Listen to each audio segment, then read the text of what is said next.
I was sitting at the bus station in New York, holding my ticket with sweaty hands. It was my first big trip in the United States, and my destination was Texas. My small suitcase was next to me, along with a pocket English dictionary. I was still learning the language and knew this trip would be a challenge. "Excuse me, is this the bus to Texas?" I asked the driver, a middle-aged man with a thick mustache. He looked at me and answered too quickly, "Yes, ma'am. We're leaving in 10 minutes. I only understood leaving in 10 minutes. I took a deep breath and got on the bus, choosing a seat by the window. The smell of old leather and disinfectant was strong. The place looked old but functional. People started boarding the bus. A tall man with a cowboy hat stopped next to me. "Is this seat taken?" he asked, pointing to the empty seat next to me. No, it's free," I said with my hesitant English. He smiled and sat down. "First time traveling?" he asked. "Yes," I replied, trying to keep the conversation short. He seemed friendly, but I wasn't comfortable enough with my English to talk much. The bus began to move, and I felt a flutter in my stomach. I looked out the window, watching the tall buildings disappear as we left the city. Slowly, the silence was replaced by the sound of low conversations and the rumble of the engine. After an hour, the man next to me started chatting again. "So, where are you from?" "Not from here," I said, trying to smile. He laughed. "That's obvious. Your accent is nice." I knew he was trying to be kind, but it made me a little embarrassed. I pulled out my dictionary, pretending I was busy. After a few more hours, the bus made its first stop at a small gas station.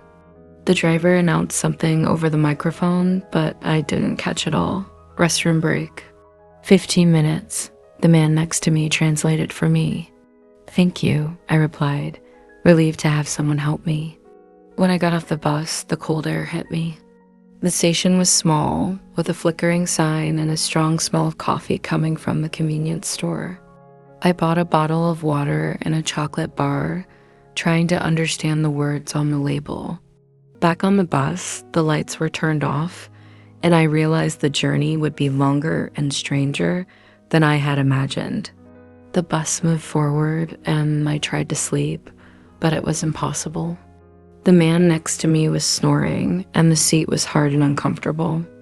I looked out the window at the dark road, lit only by the bus's headlights. After a few hours, we made another stop. This time, it was a small town in the middle of nowhere. The bus lights came on, and a few people got off. That's when a new passenger boarded. He was a thin man with restless eyes and a dirty baseball cap. He walked down the aisle, looking at all the passengers. Finally, he chose the seat in front of mine. He had a paper bag in his hands and seemed to be murmuring something. I couldn't understand, but it was strange. "Excuse me," he said to the driver. "When do we get to Dallas?"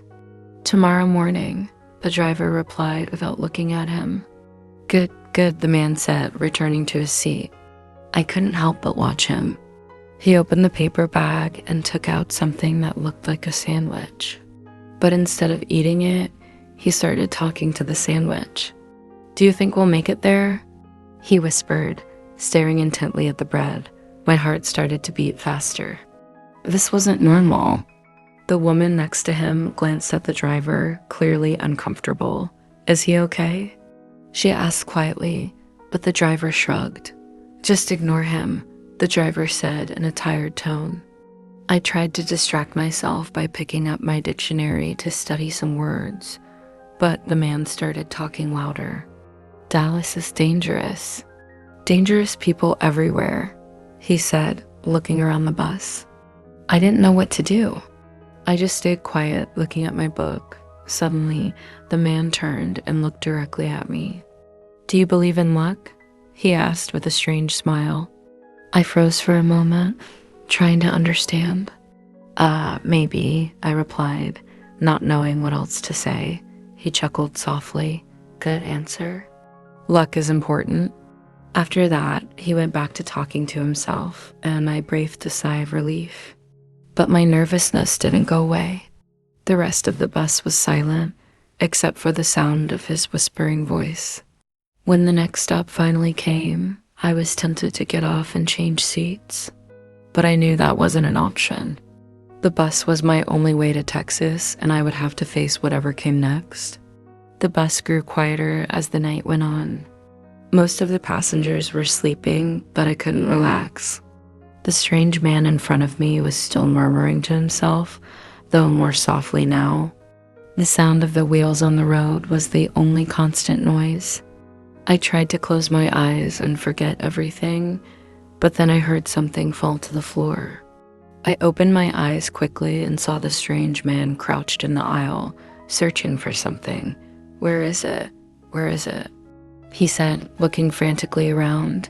I didn't know if I should help or stay quiet. My English was limited, but I decided to try. "Are you okay?" I asked hesitantly. He looked at me with wide eyes. My lucky coin is gone." He seemed truly upset. "Maybe under the seat," I suggested, pointing to the floor. He crawled a bit further, then shouted with relief, "Found it." "Found it?" He held up a shiny coin and kissed it. "I can't lose this." "Never." I just nodded, unsure of how to respond. He went back to his seat, clutching the coin tightly. Despite his strange behavior, he seemed calmer now. A short time later, the bus made another stop. This time, we were at an even more isolated station with only a small store open. The driver announced something over the microphone, but again, I couldn't understand everything. "Break, 20 minutes, a woman near me explained. I got off to get some fresh air. The air was cool, but there was a strong smell of gasoline. The store was lit by flickering fluorescent lights, creating an uncomfortable atmosphere. I went inside to buy something light, but the products had names I didn't recognize. At the counter, an older woman greeted me with a smile. "Anything else, hun?" she asked. I froze. I didn't understand the last word. No, thank you," I replied, trying to sound confident. She smiled again and handed me my change. I held my water and a bag of chips, feeling relieved that I hadn't caused any confusion. When I returned to the bus, the strange man was outside talking to the driver. They seemed to be arguing. "I'm telling you, we can't stop there," he said, gesturing with the coin in his hand.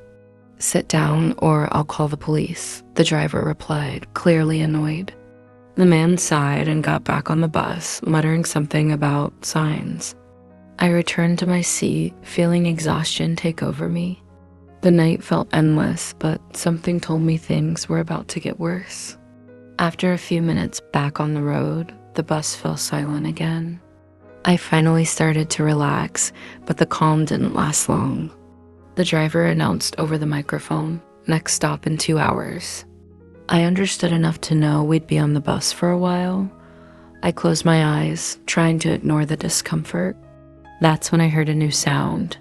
Someone was dragging something down the aisle. I turned around and saw a man with a huge red suitcase. He was pulling it with difficulty, trying to find a place to put it. "Excuse me," he said to a woman in the aisle. "Can I put this here?" The woman looked at the suitcase, clearly annoyed. "There's no space," she replied, pursing her lips. He sighed and continued down the aisle, stopping next to me. "Can I?" he asked, pointing to the empty space on the floor near my seat. Yes, sure," I replied, moving my feet to make room. He carefully placed the suitcase on the floor. The object was heavy and seemed full. The man was tall and wearing a long coat, despite the heat inside the bus. Something about him felt strange, but I couldn't pinpoint what it was. After settling into the seat in front of me, he began whispering. I couldn't hear clearly, but it sounded like he was talking to himself. I exchanged a glance with the cowboy next to me. He raised his eyebrows as if to say, "This doesn't look good." After a while, the man with the suitcase turned to me. "You're not from here, are you?" he asked. No, I'm not," I replied, trying to be polite. He smiled in a way that made me uncomfortable. I can tell. Your accent interesting?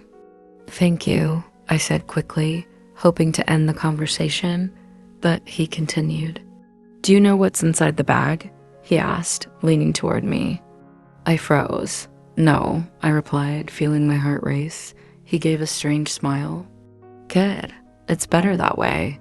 I didn't know what to think. He seemed to be joking, but something in his expression made me nervous. The cowboy next to me leaned closer and said quietly, Don't worry about him. Just ignore. I nodded, but it was hard to ignore him. The hours passed slowly. The man with the suitcase dozed off, but I couldn't take my eyes off the red bag. What could be inside? With every bump in the road, the suitcase shifted slightly, fueling my imagination. Finally, we arrived at another stop. The driver said something over the microphone that I didn't understand, but everyone began getting off the bus. This stop was even more deserted than the last. I got off, desperate for fresh air. While I was in the convenience store, the man with the suitcase walked past me, whispering something. I couldn't hear it all, but the word dangerous was clear. My heart raced again. This trip was becoming scarier with every stop. Back on the bus, I noticed something was different. The driver was quieter than before. He usually made small announcements or exchanged a few words with the passengers, but now he was focused only on the road. The man with the red suitcase sat down again, crossing his arms.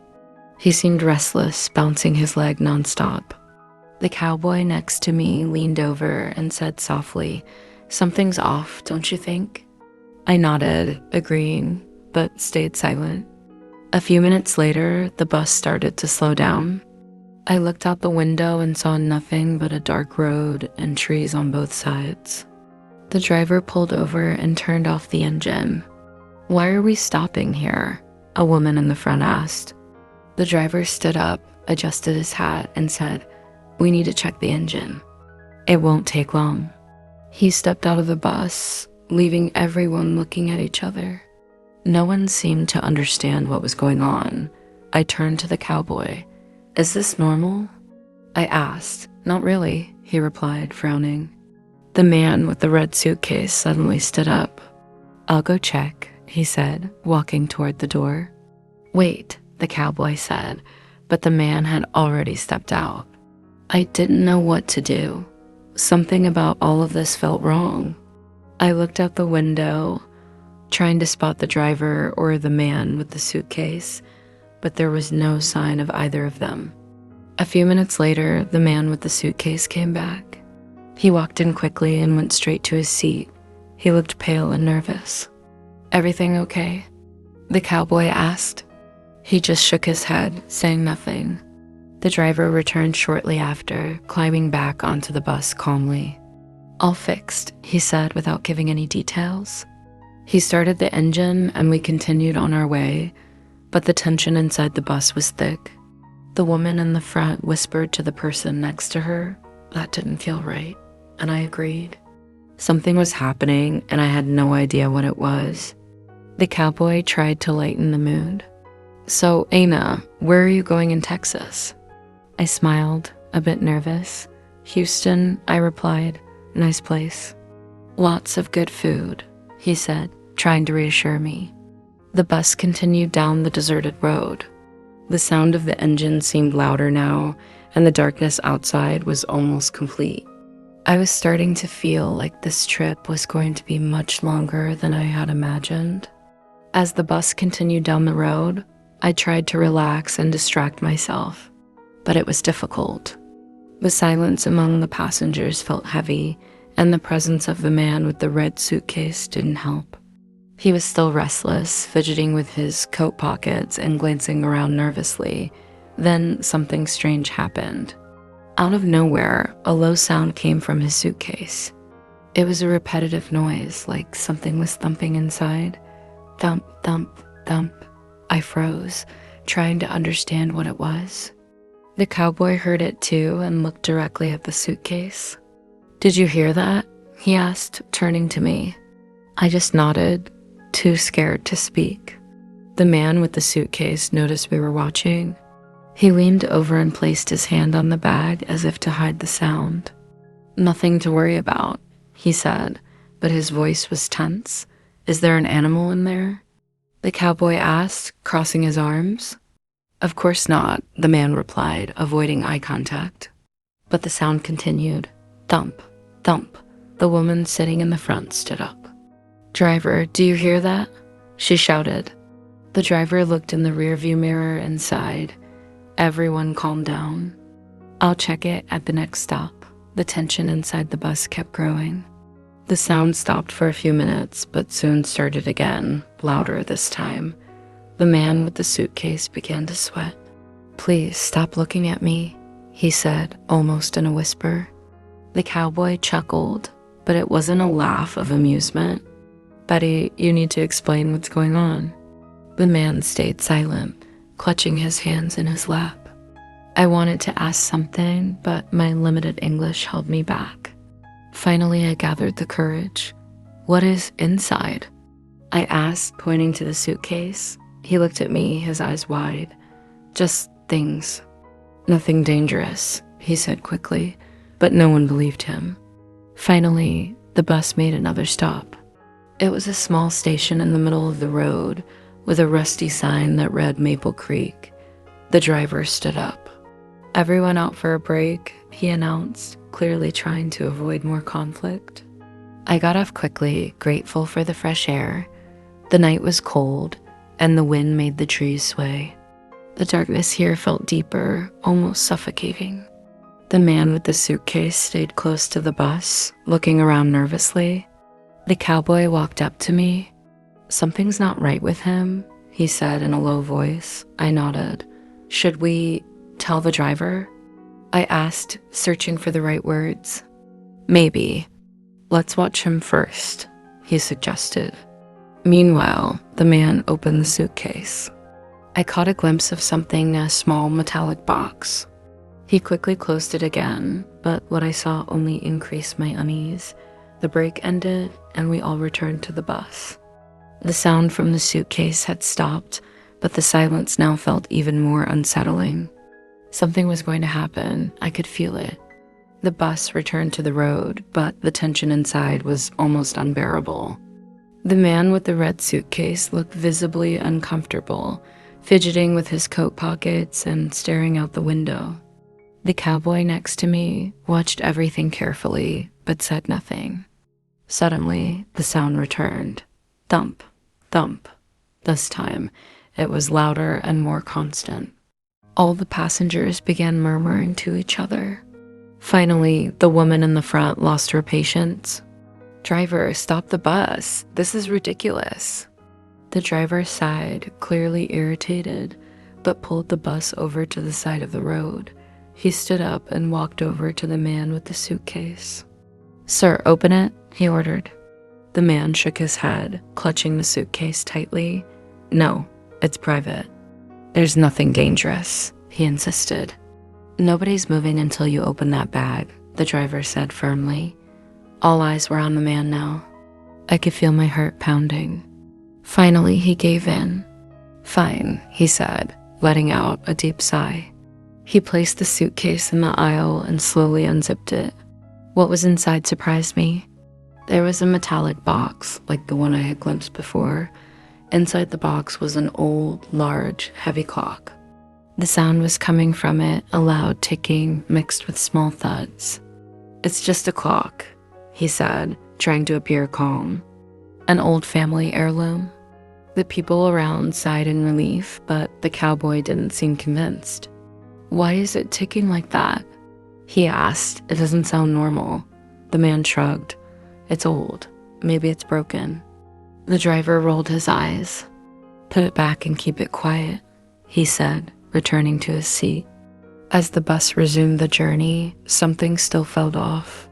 The sound of the clock was unsettling, almost hypnotic. The cowboy leaned toward me. "That's no ordinary clock," he whispered. "Why do you think so?" I asked, still trying to process everything. "Call it a hunch," he replied, never taking his eyes off the man.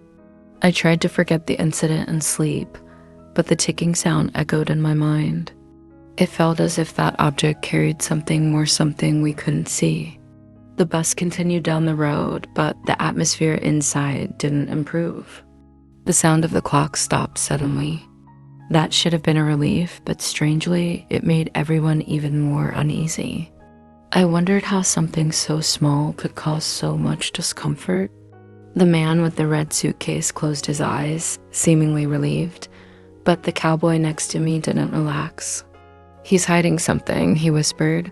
"Maybe it's just old," I said, trying to stay calm. "Old or not, that thing isn't normal," he replied, crossing his arms.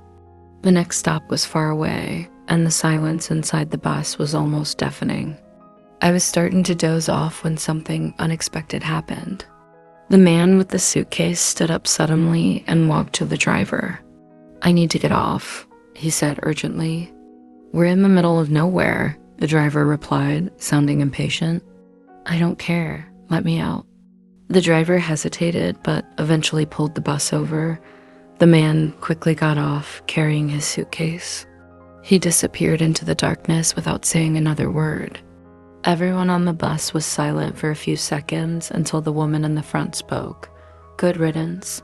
He was creeping everyone out. But the cowboy didn't seem relieved. "It's not the end of it," he said quietly. The bus started moving again, and I tried to focus on the road through the window, but something was bothering me. Why had the man left so suddenly? He seemed desperate, and I couldn't stop thinking about the sound of the clock. A short time later, the driver made another announcement. "Next stop in 1 hour. Everyone, try to relax." I tried to distract myself by checking messages on my phone, but the signal was weak. The cowboy remained deep in thought, and I finally asked, "Do you think he'll come back?" "Doubt it, but that clock." "I can't stop thinking about it," he said. I had no answers. All I knew was that this trip was far from normal, and something told me the worst was yet to come. The bus moved forward on the dark road, now quieter than ever. The man with the suitcase was gone, but his presence still lingered, like a weight no one could ignore. I stared out the window, trying to find something beyond the emptiness, but there was only darkness and the reflection of the headlights. Suddenly, the bus began to slow down. The sound of the brakes echoed, and the vehicle stopped beside a rusty sign, partially covered by weeds. I could just make out the words, "Danger, road closed ahead." The driver let out a loud sigh. "Damn it, they didn't mention this road closure," he muttered, turning to us. "We'll have to take a detour." I didn't understand everything he said, but the word detour was enough to make me uneasy. Some passengers began murmuring. "Isn't it too dangerous at night?" the woman in the front asked. "It's fine, just relax," the driver replied, clearly exhausted. As the bus turned onto the alternative route, the cowboy beside me nudged my arm. "This isn't a good idea," he said, staring out the window. "Why?" I asked, trying to understand his concern. "Back roads at night? Never a good sign." A chill ran down my spine. The secondary road was narrow, lined with trees that seemed to lean over us. The air inside the bus felt heavier, and I began to wonder if we would make it to Texas without more problems. A few minutes later, the driver stopped again. "Now what?" the woman in the front exclaimed, clearly frustrated. There was something in the middle of the road. A large, dark object, barely visible in the headlights. The driver got out to investigate, and all the passengers watched through the windows. "Do you see that?" the cowboy asked, pointing toward something beyond the road. I squinted and saw a shadow moving between the trees. "Maybe an animal?" I suggested, trying not to panic. "Maybe," he said, but his voice didn't sound convinced. The driver returned quickly, climbed back onto the bus, and said, "It's just a fallen tree. We can go around it." But as the bus started to maneuver, a strange sound came from the back. It was like something scratching against the metal. "Did you hear that?" the woman in the front asked. Probably just a branch, the driver said, trying to calm everyone. I looked out the window again and had the eerie feeling that something or someone was watching us. My heart raced, and the cowboy beside me seemed to feel the same uneasiness. "Stay alert," he said softly. "I have a bad feeling about this."